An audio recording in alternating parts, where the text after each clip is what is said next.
അടുത്ത നമ്മുടെ ടോപ്പിക്കാണ് മിനിമൽ പോളിനോമിയൽ. അത് നന്നായി എഴുതാനും ചോദിക്കാറുണ്ട്.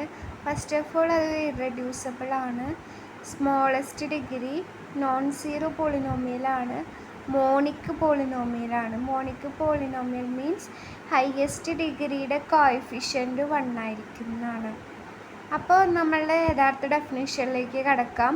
Beta element of Galois field Q raise M, അതായത് ഒരു ഗാൾവ ഫീൽഡ് ക്യൂറേസ് എമ്മിൽ ഒരു എലമെൻ്റാണ് ബീറ്റ എങ്കിൽ minimum polynomial of beta with respect to Galois field Q is എന്താണ്?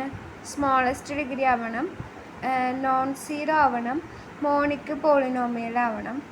അപ്പോൾ ഈ P of X element of Galois field Q of X such that P of beta equal to 0, അതായത് ആ ഫീൽഡിലുള്ള എല്ലാ എലമെൻസും ഈ ഇക്വേഷന് പി ഓഫ് എക്സ് എന്ന ആ polynomial satisfy ചെയ്യുന്നതാണ് പറയുന്നത്. അപ്പോൾ ഈ എല്ലാ എലമെൻസും സാറ്റിസ്ഫൈ ചെയ്യുന്ന ഏറ്റവും കുഞ്ഞു പോളിനോമിയലാണ് ആര്? Minimal polynomial. അതാണ് അതിൻ്റെ പ്രോപ്പർട്ടീസായിട്ട് പറയുന്നത്. കണ്ടോ, P of beta equal to 0. പിന്നെന്താ പറയണത്? ഇതിന് ഇപ്പോൾ ബീറ്റ 0 ആവുന്ന വേറെ ഏത് പോളിനോമിയൽ എടുക്കുകയാണെങ്കിലും ആ പോളിനോമിയലെ നമ്മുടെ പി ഓഫ് എക്സ് ഡിവൈഡ് ചെയ്യുമെന്നാണ് അടുത്ത പറയുന്നത്.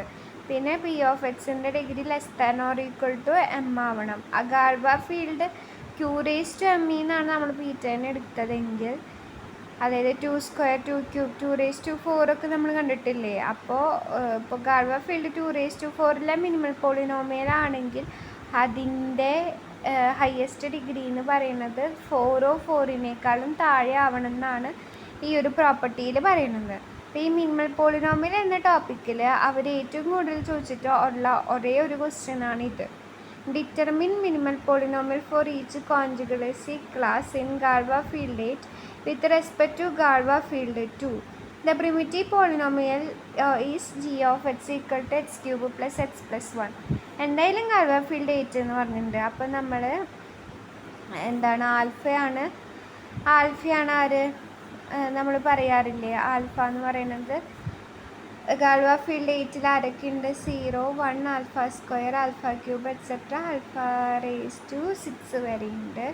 അപ്പോൾ ഈ ആൽഫ ഏത് ഇക്വേഷനെ സാറ്റിസ്ഫൈ ചെയ്യുന്നുണ്ട്? Alpha cube plus alpha plus 1 equal to 0 എന്ന് സാറ്റിസ്ഫൈ ചെയ്യുന്നുണ്ട്.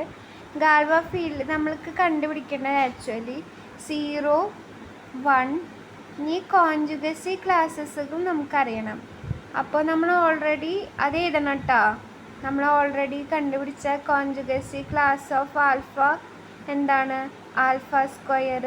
ആൽഫ ആണെങ്കിൽ alpha square alpha raise to 4 ആണ്. Conjugacy class of alpha cube എന്തൊക്കെയാണ്? Alpha cube alpha raise to 6 alpha raise to 5. അതാ അവിടെ ചെയ്തിട്ടുള്ള സംഭവമാണ്. അതൊന്നും കൂടി എടുത്ത് ചെയ്യണം കേട്ടോ. അതങ്ങനെ എനിക്കിവിടെ ഞാനത് മുന്നേ ചെയ്തതുകൊണ്ട് എഴുതി വെച്ചിട്ടുള്ളതാണ്. പക്ഷേ എക്സാം ഹാളിൽ നിങ്ങൾ എന്തായാലും കോൺജുഗസി ക്ലാസ് ഓഫ് ആൽഫ പറഞ്ഞിട്ട് എങ്ങനെയാണ് നമ്മൾ കണ്ടുപിടിച്ചപ്പോൾ നേരത്തെ വീഡിയോയിൽ പറഞ്ഞില്ലേ, അതേപോലെ കണ്ടുപിടിച്ചു. ഇവിടെ എന്താ വ്യത്യാസം വെച്ചാൽ നമുക്ക് എന്ത് കണ്ടുപിടിക്കണം? X plus alpha into X plus alpha square into X plus alpha raise to 4ൻ്റെ വാല്യൂ എന്താണെന്ന് കണ്ടുപിടിക്കണം. പിന്നെ മറ്റേ കോൺജുഗസി ക്ലാസ്സിൻ്റെ അവിടെ X plus alpha cube X plus alpha raise to 6 X plus alpha raise to 5 എന്താണെന്നും കണ്ടുപിടിക്കണം. ഇത് കണ്ടുപിടിക്കാൻ വേണ്ടിയിട്ട് ആൽഫ ക്യൂബിൻ്റെ അപ്പുറത്തേക്ക് ആൽഫയും പ്ലസ് 1നും കൊണ്ടുപോയി. അപ്പോൾ alpha cube equal to alpha plus 1, alpha raise to 4 എന്ന് പറയുന്നത് alpha square plus alpha, alpha raise to 5 എന്ന് പറയുന്നത് alpha plus 1 plus alpha square, alpha raise to 6 എന്ന് പറയുന്നത് alpha square plus alpha cube. Alpha ക്യൂബിന് നമുക്ക് എങ്ങനെ എഴുതാം? 1 പ്ലസ് ആൽഫ. അപ്പോൾ 2 ആൽഫയും കൂടി ക്യാൻസലായി. എപ്പോഴും ഗാൾവ ഫീൽഡിൽ 2ലാണ് വർക്ക് ചെയ്യണമെങ്കിൽ 2 വന്നു കഴിഞ്ഞാൽ അതിൻ്റെ എടുത്ത് വെട്ടിയിടണം. അപ്പോൾ 1 പ്ലസ് ആൽഫ സ്ക്വയറിന് കിട്ടി. ഇനി 1 plus alpha square into alpha ചെയ്യുമ്പോൾ ആൽഫ പ്ലസ് ആൽഫ ക്യൂബ് എന്ന് വന്നു. ആൽഫ ക്യൂബിന് നമുക്ക് എങ്ങനെ എഴുതാം? 1 പ്ലസ് ആൽഫ എന്ന് എഴുതാം. അപ്പോൾ 2 ആൽഫയും കൂടി ക്യാൻസൽ ചെയ്ത് അവസാനം 1 കിട്ടി. കാരണം ഇത് ഗാൾവ ഫീൽഡ് 8 ആണ്. പ്രിമിറ്റീവ് എലമെൻറ്റിൻ്റെ ഓർഡർ എന്താ? n-1 ആണ്, അതായത് ആൽഫ റേസ് ടു 7 1. ഇനി നമ്മുടെ ഒരേ ഒരു ടാസ്ക് എന്താ? X plus alpha into X plus alpha square into X plus alpha raise to 4 കണ്ടുപിടിക്കണം. അപ്പോൾ സാധാരണ ഡിവിഷൻ പോലെ എന്ത് ചെയ്തു, നമ്മളതിനങ്ങനെ എക്സ്പാൻഡ് ചെയ്തപ്പോൾ ആദ്യത്തെ രണ്ടെണ്ണം ഡിവൈഡ് ചെയ്തപ്പോൾ X square plus alpha square X plus alpha X plus alpha cube into X plus alpha raise to 4. ഞാൻ എന്ത് ചെയ്തു, ബ്രാക്കറ്റ് ഓപ്പൺ ചെയ്തു. എവിടെയൊക്കെ രണ്ട് സംഭവങ്ങൾ വരുന്നുണ്ടോ അതിനൊക്കെ എടുത്ത് വെട്ടിയിട്ടു. അപ്പോൾ finally X cube plus X plus 1 വന്നു. അതേപോലെ X plus alpha cube into X plus alpha raise to 5 into X plus alpha raise to 6 ചെയ്തു. അപ്പോൾ അവിടെ ഞാൻ എന്ത് ചെയ്തു, ബ്രാക്കറ്റൊക്കെ ഓപ്പൺ ചെയ്തു. എവിടെയെങ്കിലുമൊക്കെ രണ്ട് സംഭവങ്ങൾ വരുമ്പോൾ അതെല്ലാം വെട്ടിയിട്ട് last X cube plus X square plus 1 നമുക്ക് കിട്ടണം.